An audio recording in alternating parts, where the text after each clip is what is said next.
Sam, welcome to TED. Thank you so much for coming. Thank you. It's an honor. Your company has been releasing crazy, insane new models pretty much every other week, it feels like. I've been playing with a couple of them. I'd like to show you what I've been playing. So Sora, this is the image and video generator.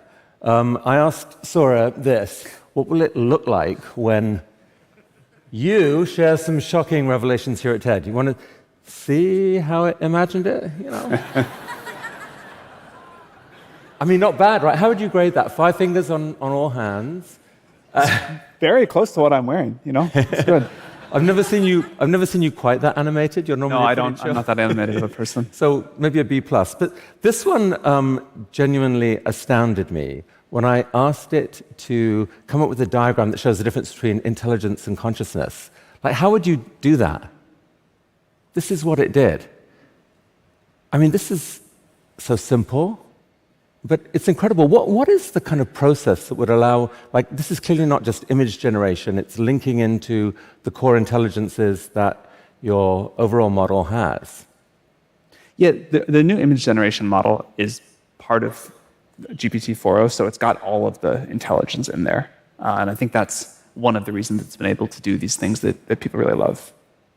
I mean, if I'm a management consultant and I'm playing with some of this stuff, I'm thinking, uh-oh, what does my future look like? I mean, I think there's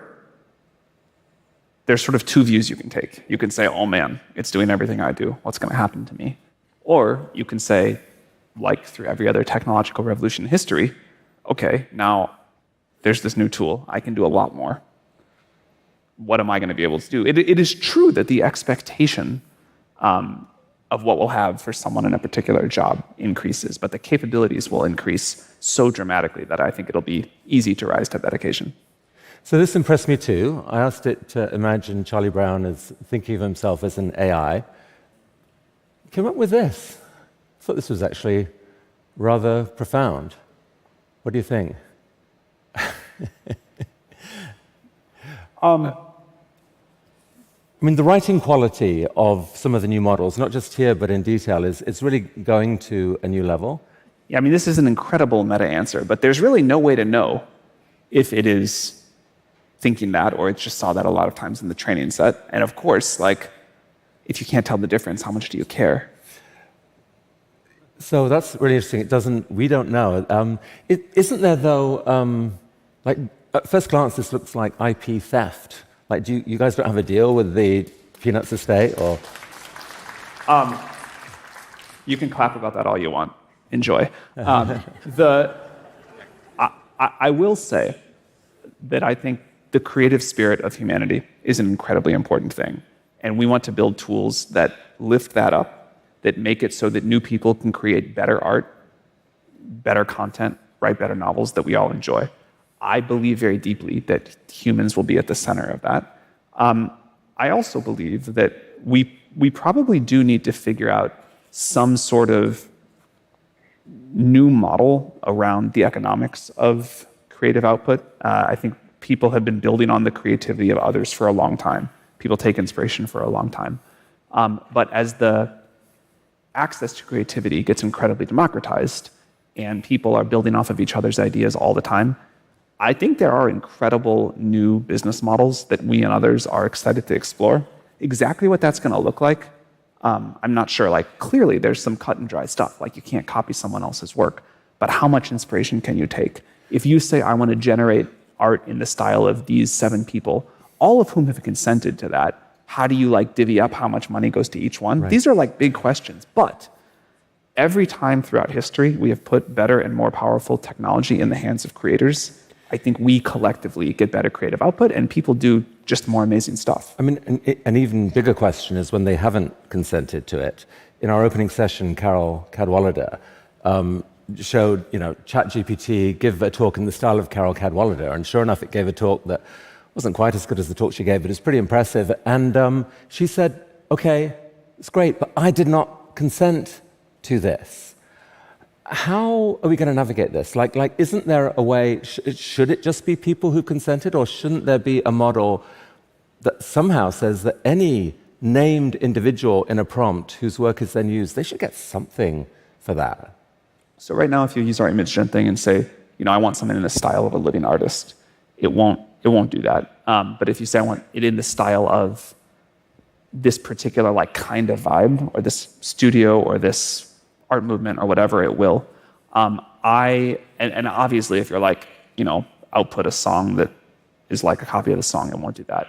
The question of where that line should be and how people say this is too much, we sorted that out before with copyright law and kind of what fair use looks like. Again, I think in the world of AI, there will be a new model that we figure out. But from the point of view, the world's full of creative people are some of the angriest people right now, or the most scared people about AI. And the difference between feeling your work's being stolen from you and your future is being stolen from you, and feeling your work is being amplified and can be amplified, those are such different feelings. And if we could shift to the other one, to the second one, I think that really changes how much humanity as a whole embraces all this. Well, again, I would say some creative people are very upset. Some creatives are like, this is the most amazing tool ever. I'm doing incredible new work. But, it's definitely a change. And I have a lot of empathy to people who are just I wish this change weren't happening. I liked the way things were before. I liked the... Sorry.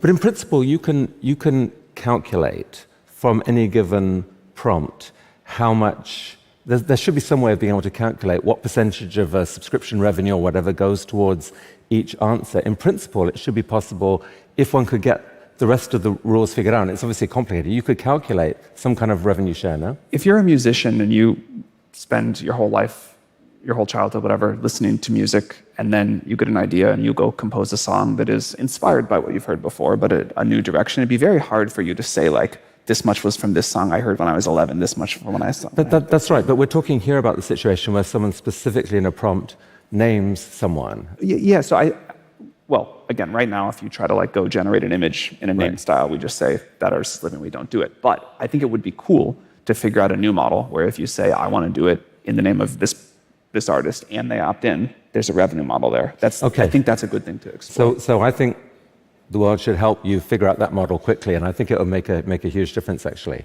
I want to switch topics quickly. The battle between your model and open source, how much were you shaken up by the arrival of DeepSeek? I think open source has an important place. We actually just last night hosted our first community session to kind of decide the parameters of our open source model and how we want to shape it. We're going to do a very powerful open source model. I think this is important. We're going to do something near the frontier, I think better than any current open source model out there. This will not be all, there will be people who use this in ways that some people in this room, maybe you or I, don't like. But there is going to be an important place for open source models as part of the constellation here. And I think we were late to act on that, but we're going to do it really well now. You're spending, it seems, an order or even orders of magnitude more than DeepSeek allegedly spent, although I know there's controversy around that. Are you confident that the actual better model is going to be recognized, or are you actually, isn't this in some ways life-threatening to the notion that, by going to massive scale, tens of billions of dollars investment, we can maintain an incredible lead? All day long, I call people and beg them to give us their GPUs.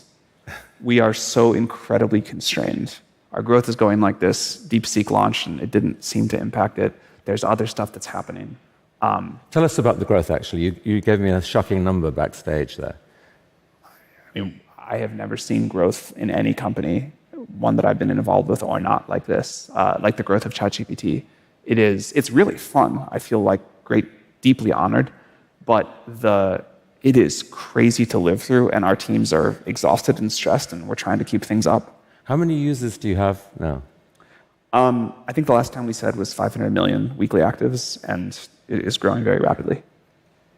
You told me that it doubled in just a few weeks, in terms of compute, or in terms of... I said that privately, but I guess...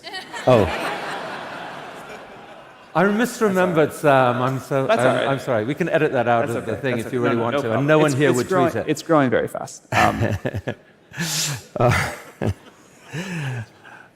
So you're confident, you're seeing it grow, take off like a rocket ship, you're releasing incredible new models all the time. What are you seeing in your best internal models right now that you haven't yet shared with the world, but you would love to hear on this stage? So first of all, you asked about, are we worried about this model or that model? There will be a lot of intelligent models in the world. Very smart models will be commoditized to some degree. I think we'll have the best, and for some use, you'll want that. But honestly, the models are now so smart that for most of the things most people want to do, they're good enough.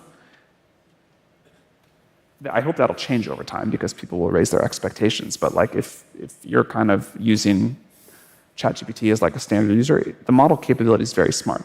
But we have to build a great product, not just a great model. And so there will be a lot of people with great models, and we will try to build the best product. And people want their image gen, you saw some Sora examples for video earlier. They want to integrate it with all their stuff. We just launched a new feature called, just still called memory, but it's way better than the memory before, where this model will get to know you over the course of your lifetime. And we have a lot more stuff to come to build this great integrated product. And I think people will stick with that. So there will be many models, but I think we will, I hope, continue to focus on building the best defining product in the space. I mean, after I saw your announcement yesterday that you've now, ChatGPT will know all of your query history, I entered, tell me about me, ChatGPT, from all you know.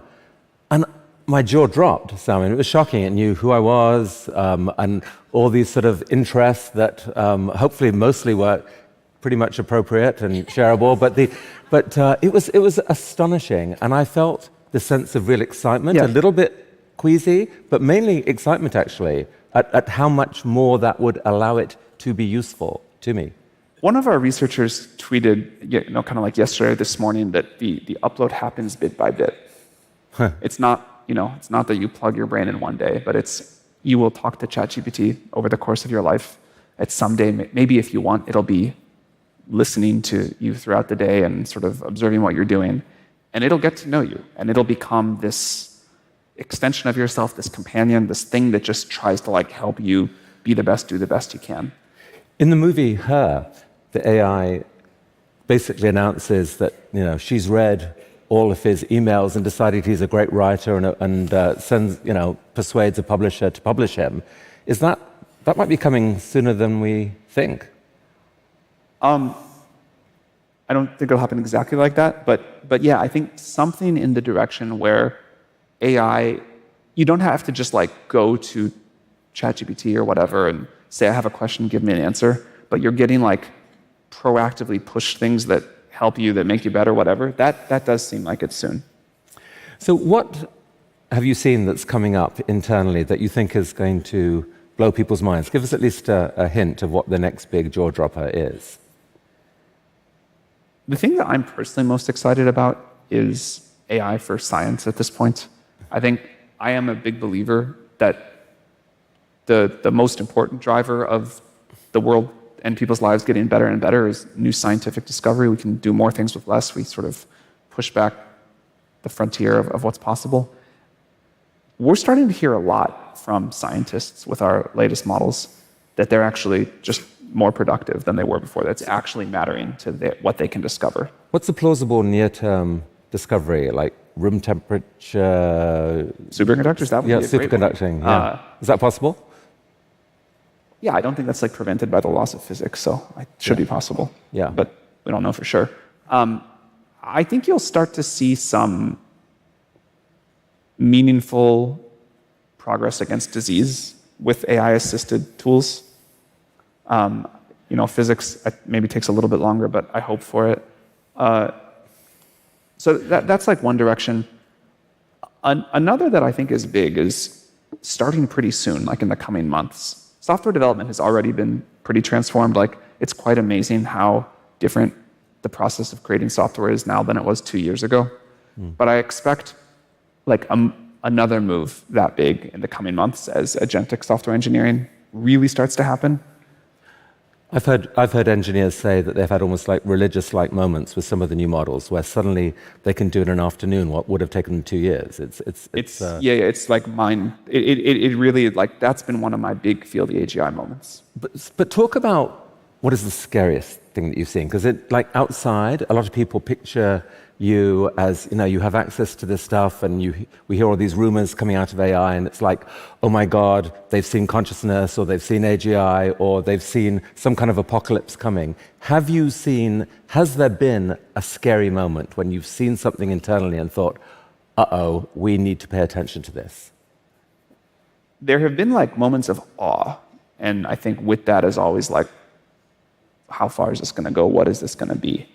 But there's no, like, we don't secretly have, we're not secretly sitting on a conscious model or something that's capable of self-improvement or anything like that.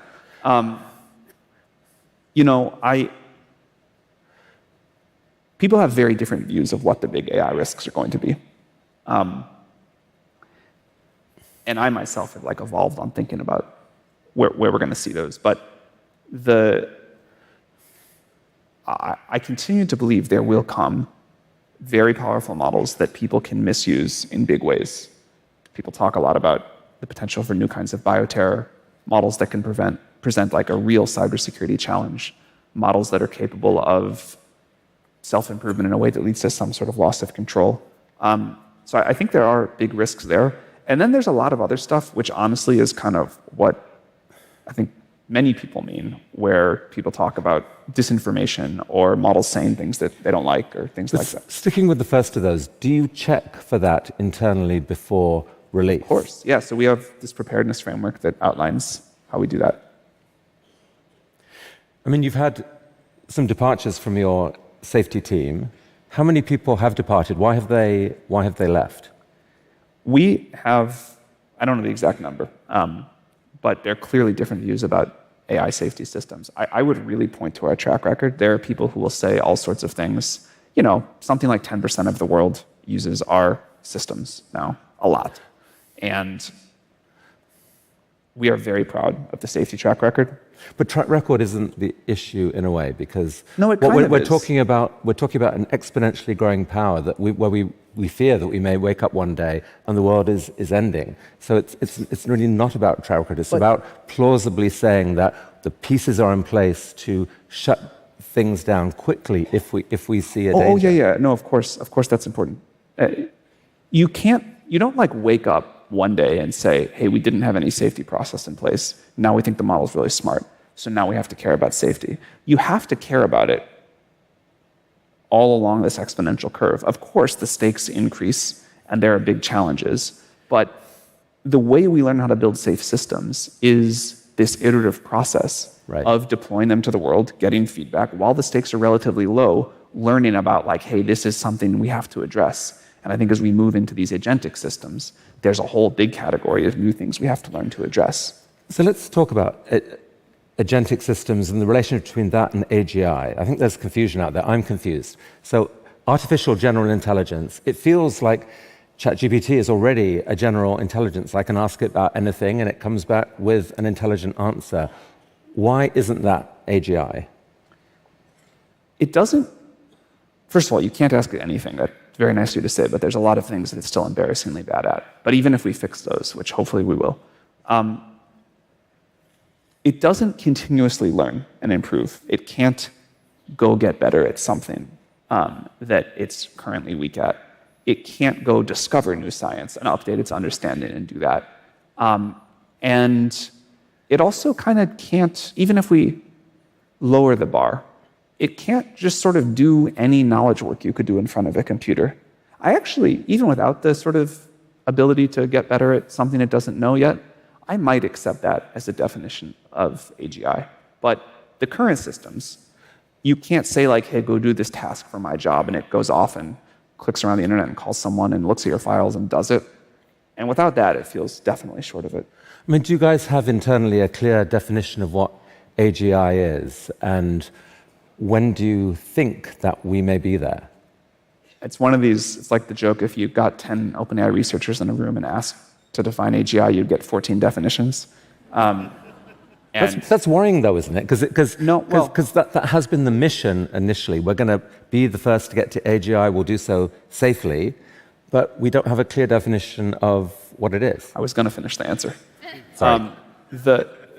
What I think matters, though, and what people want to know is not where is this one, magic moment of we finished, but given that what looks like is going to happen is that the models are just going to get smarter and more capable and smarter and more capable and smarter and more capable on this long exponential. Different people will call it AGI at different points, but we all agree it's going to go way, way past that. To whatever you want to call these systems that get much more capable than we are.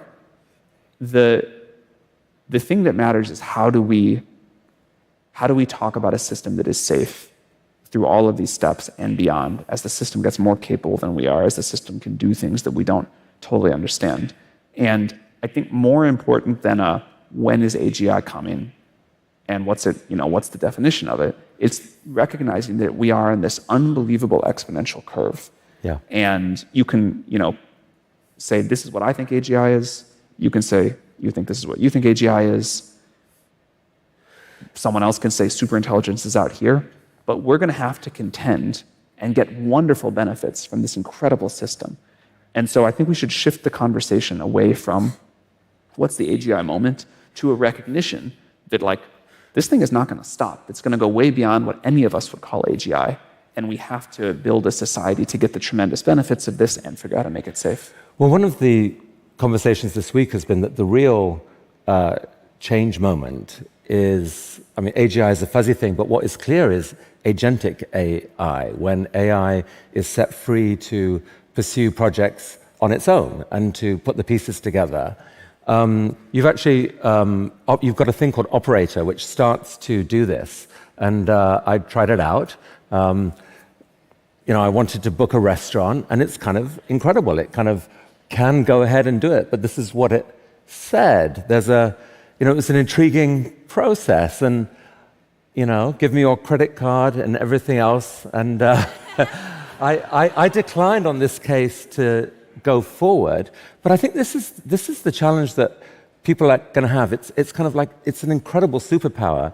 It's a little bit scary. And Yoshua Bengio, when he spoke here, said that agentic AI is the thing to pay attention to. This is when everything could go wrong, as we give power to AI to go out onto the internet to do stuff. Going out onto the internet was always, in the sci-fi stories, the moment where, escape happened and potential things could go horribly wrong. How do you both release agentic AI and have guardrails in place that it doesn't go too far?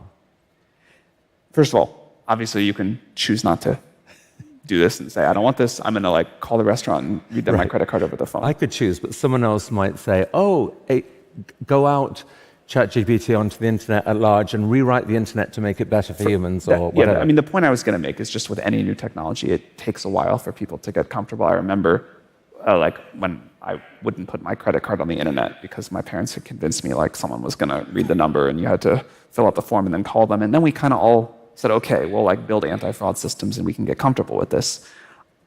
I think people are going to be slow to get comfortable with agentic AI in many ways. But I also really agree with what you said, which is that even if some people are comfortable with it and some aren't, we are going to have AI systems clicking around the internet. And this is, I think, the most interesting and consequential safety challenge we have yet faced, because AI that you give access to your systems, your information, the ability to click around on your computer, now those, when the AI makes a mistake, it's much higher stakes. It is the gate on, so we talked earlier about safety and capability. I kind of think they're increasingly becoming one-dimensional. A good product is a safe product. You will not use our agents if you do not trust that they're not going to empty your bank account or delete your data or who knows what else. And so people want to use agents that they can really trust, that are really safe. And I think we are gated on our ability to make progress, on our ability to do that, but it's a fundamental part of the product. But in a world where agency is out there and say that, maybe it's open models are widely distributed, and someone says, okay, AGI, I want you to go out onto the internet and, spread a meme however you can that X people are evil or whatever it is. It doesn't have to be an individual choice. A single person could let that agent out there, and the agent could decide, well, in order to execute on that function, I've got to copy myself everywhere. And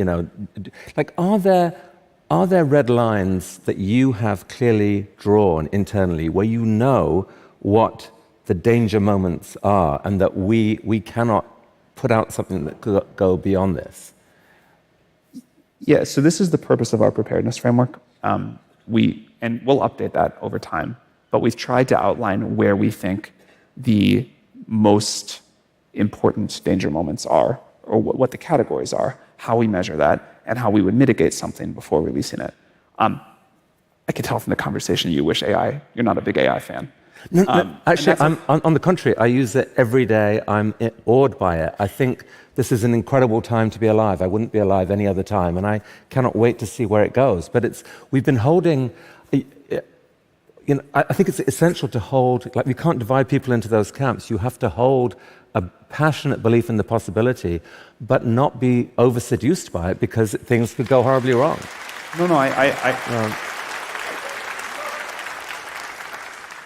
What I was going to say is, I totally understand that. I totally understand looking at this and saying, this is an unbelievable change coming to the world.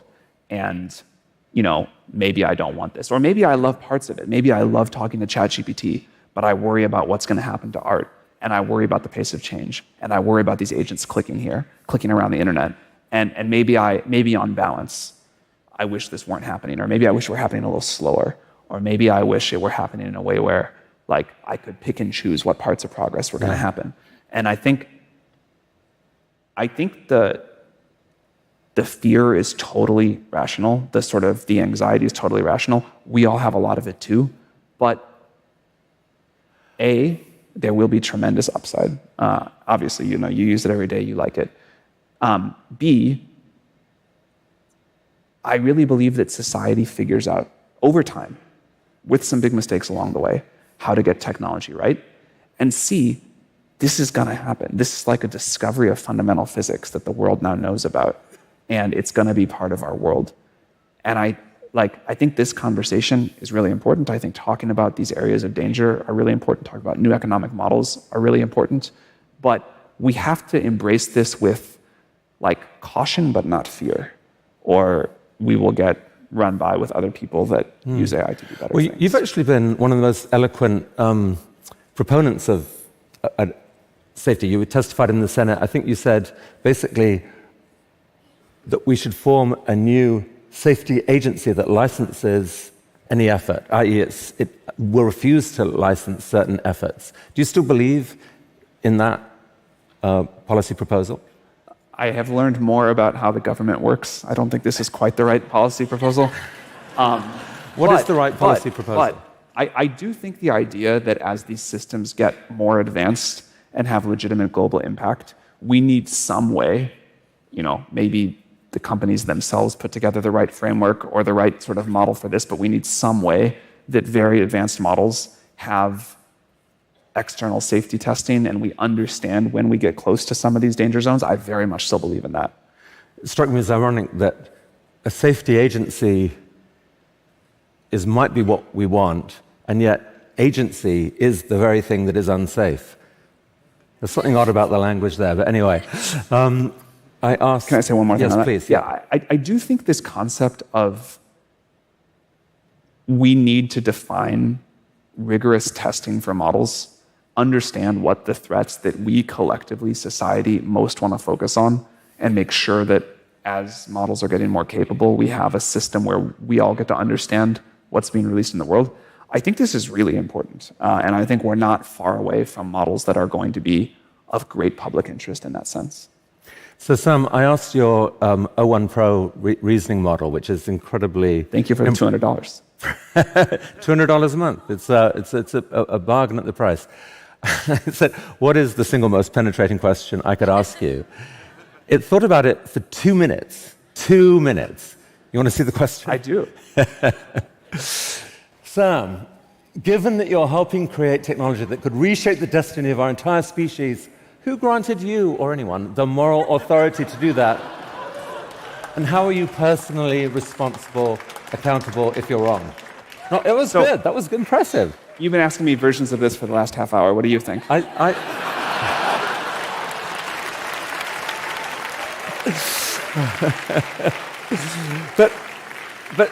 what I would say is this.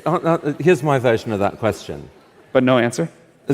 What was your question to me? Yeah, how would you answer that one? In your shoes? Yeah. Or what do you, as an outsider? I don't know. I am puzzled by you. I'm kind of awed by you because you've built one of the most astonishing things out there. There are two narratives about you out there. One is, you are this incredible visionary who's done the impossible, and you shocked the world with far fewer people than Google. You came out with something that was much more powerful than anything you've done. I mean, it is amazing what you've built. But the other narrative is that you have shifted ground, that you've shifted from being OpenAI, this open thing, to the allure of building something super powerful. And, you've lost some of your key people. There's a narrative out there. Some people believe that you're not to be trusted in this space. I would love to know who you are. What is your narrative about yourself? What are your core values, Sam, that can give us, the world, confidence that someone with so much power here is entitled to it? Look, I think like anyone else, I'm a nuanced character that doesn't reduce well to one dimension here. So, probably some of the good things are true and probably some of the criticism is true. In terms of OpenAI, our goal is to make AGI and distribute it, make it safe for the broad benefit of humanity. I think by all accounts, we have done a lot in that direction. Clearly, our tactics have shifted over time. I think we didn't really know what we were going to be when we grew up. We didn't think we would have to build a company around this. We learned a lot about how it goes and the realities of what these systems were going to take from capital. But I think we've been, in terms of putting incredibly capable AI with a high degree of safety in the hands of a lot of people and giving them tools to sort of do whatever amazing things they're going to do, I think it'd be hard to give us a bad grade on that. I do think it's fair that we should be open sourcing more. I think it was reasonable for all of the reasons that you asked earlier, as we weren't sure about the impact these systems were going to have and how to make them safe, that we acted with precaution. I think a lot of your questions earlier would suggest at least some sympathy to the fact that we've operated that way. But now I think we have a better understanding as a world, and it is time for us to put very capable open systems out into the world. If you invite me back next year, you will probably yell at me for somebody who has misused these open source systems and say, why did you do that? That was bad. You should have not gone back to your open roots. But, we're not going to there's trade-offs in everything we do. And we are one player in this, one voice in this AI revolution, trying to do the best we can and kind of steward this technology into the world in a responsible way. We've definitely made mistakes. We'll definitely make more in the future. On the whole, I think we have, over the last almost decade, it's been a long time now, we have mostly done the thing we've set out to do. We have a long way to go in front of us. Our tactics will shift more in the future, but adherence to this sort of mission and what we're trying to do, I think very strong. There's, you posted this, so here's the Ring of Power from Lord of the Rings. Your rival, I will say, not your best friend at the moment, Elon Musk, claimed that he thought that you'd been corrupted by the Ring of Power, an allegation that, by the way, Hi, Steve. An allegation that could be applied to Elon as well, to be fair. But I'm curious. People, you have. I might respond. I'm thinking about it. I might say something.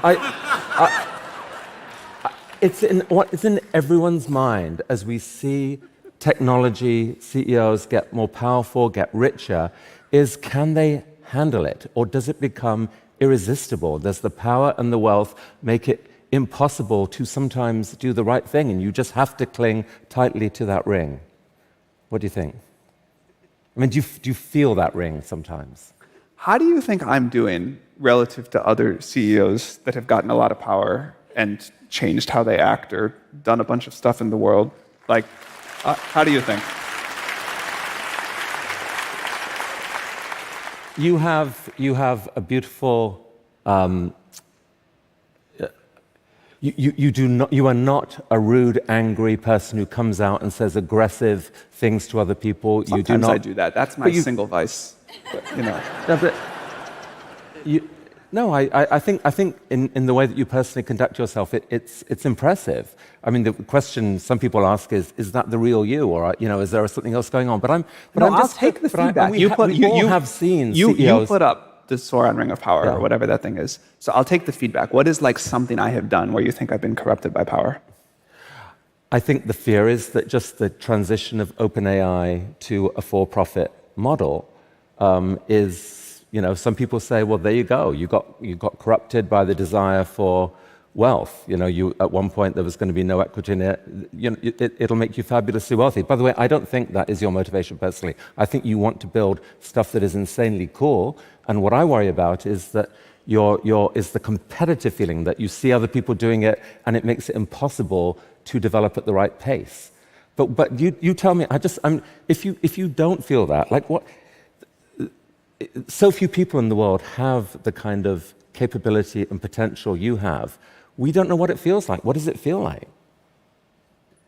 Shockingly the same as before. I think you can get used to anything step by step. I think if I were like transported from 10 years ago to right now all at once, it would feel very disorienting. But anything does become sort of the new normal. So it doesn't feel any different. And it's strange to be sitting here talking about this, but the monotony of day-to-day life, which I mean in the best possible way, feels exactly the same. You're the same person. I mean, I'm sure I'm not in all sorts of ways, but I don't feel any different. This was a beautiful thing you posted. Your son. I mean, that last thing you said, that I've never felt love like this. I think any parent in the room so knows that feeling, that wild biological feeling that humans have and AIs never will, of you're holding your kid. And I'm wondering whether that's changed how you think about things. Like if, say here's a red box, here's a black box with a red button on it. You can press that button and you give your son likely the most unbelievable life, but also you inject a 10% chance that he gets destroyed. Do you press that button? In the literal case, no. If the question is, do I feel like I'm doing that with my work? The answer is, I also don't feel like that. Look, having a kid changed a lot of things. And by far, the most amazing thing that has ever happened to me. Like everything everybody says is true. The thing my co-founder Ilyas said once is, I don't know, this is a paraphrase, something like, I don't know what the meaning of life is, but for sure it has something to do with babies. And it's like unbelievably accurate.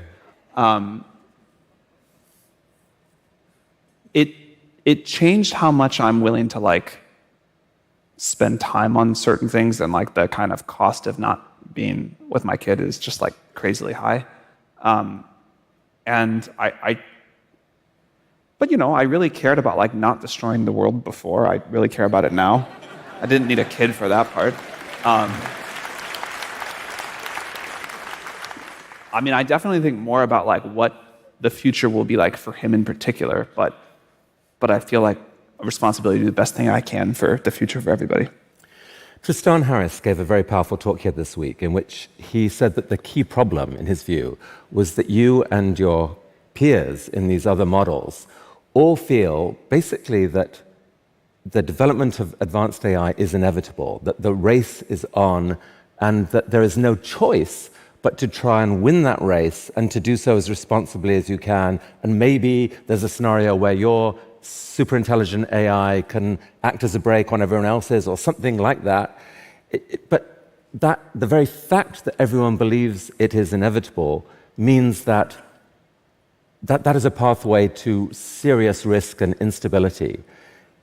Do you think that you and your peers do feel that it's inevitable, and can you see any pathway out of that where we could collectively agree to just slow things down a bit, have society as a whole weigh in a bit and say, no, we don't want this to happen quite as fast. It's too disruptive.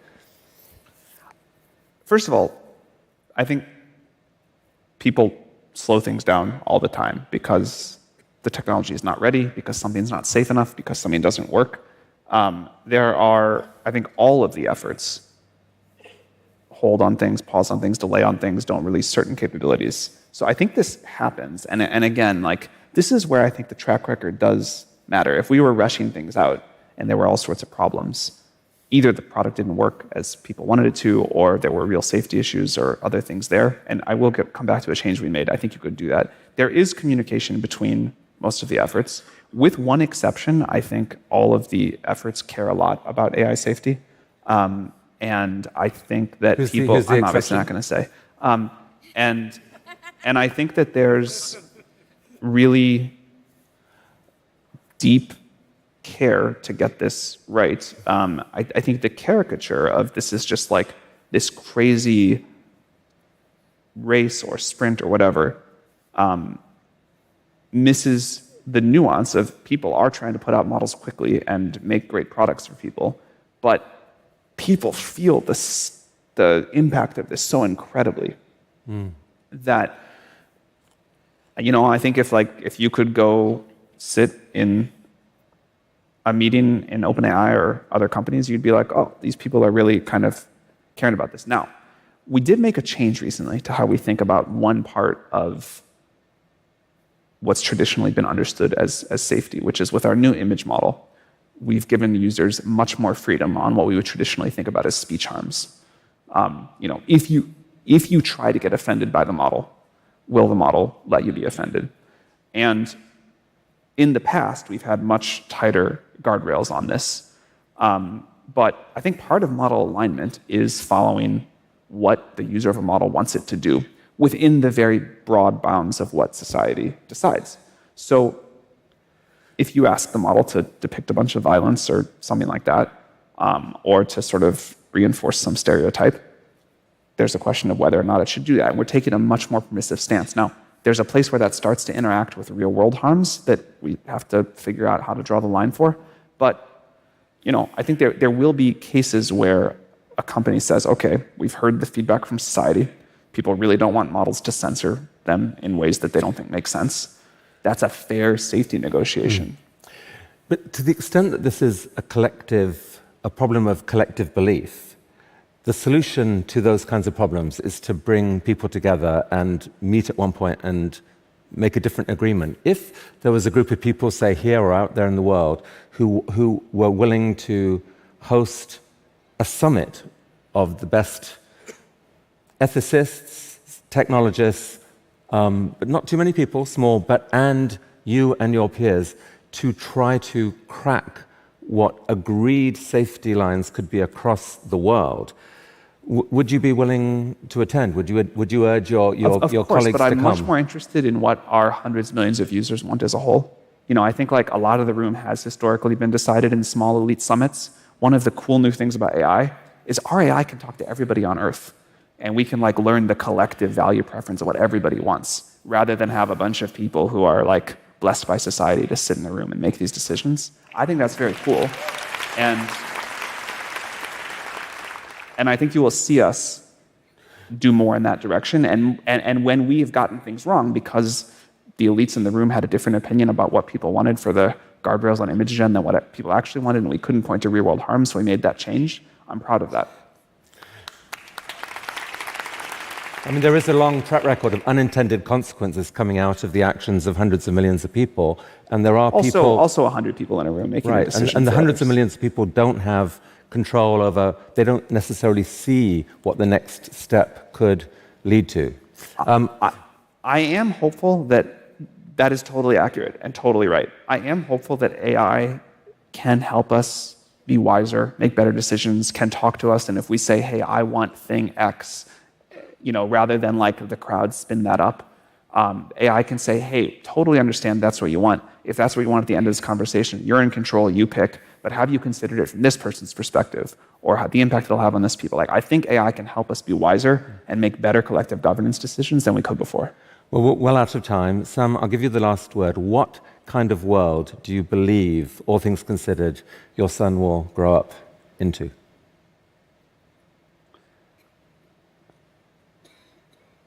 I remember, it's so long ago now. I don't know when the first iPad came out. It's like 15 years, something like that. I remember watching a YouTube video at the time of like a little toddler sitting in, a doctor's office waiting room or something. And there was a magazine, like one of those old, glossy cover magazines. And the toddler had his hand on it and was going like this and kind of angry. And to that toddler, it was like a broken iPad. And she never thought of a world that didn't have, touchscreens in them. And to all the adults watching this, it was this amazing thing because it was like, it's so new, it's so amazing, it's a miracle. Like, of course, magazines are the way the world works. My kids, hopefully, will never be smarter than AI. They will never grow up in a world where products and services are not incredibly smart, incredibly capable. They will never grow up in a world where computers don't just kind of understand you and do, for some definition of whatever you can imagine. It'll be a world of incredible material abundance. It'll be a world where the rate of change is incredibly fast and amazing new things are happening. And it'll be a world where like individual ability, impact, whatever, is just so far beyond what a person can do today. I hope that my kids and all of your kids will look back at us with some like pity and nostalgia and be like, they lived such horrible lives, they were so limited, the world sucked so much. I think that's great. Sam, it's incredible what you've built. It really is. It's unbelievable. I think over the next few years, you're going to have some of the biggest opportunities, the biggest moral challenges, the biggest decisions to make of perhaps any human in history, pretty much. You should know that everyone here will be cheering you on to do the right thing. We will do our best. Thank you very much. Thank you for coming to TED. Thank you. Sam. Thank you. Thank you very much. Enjoyed it. Thanks.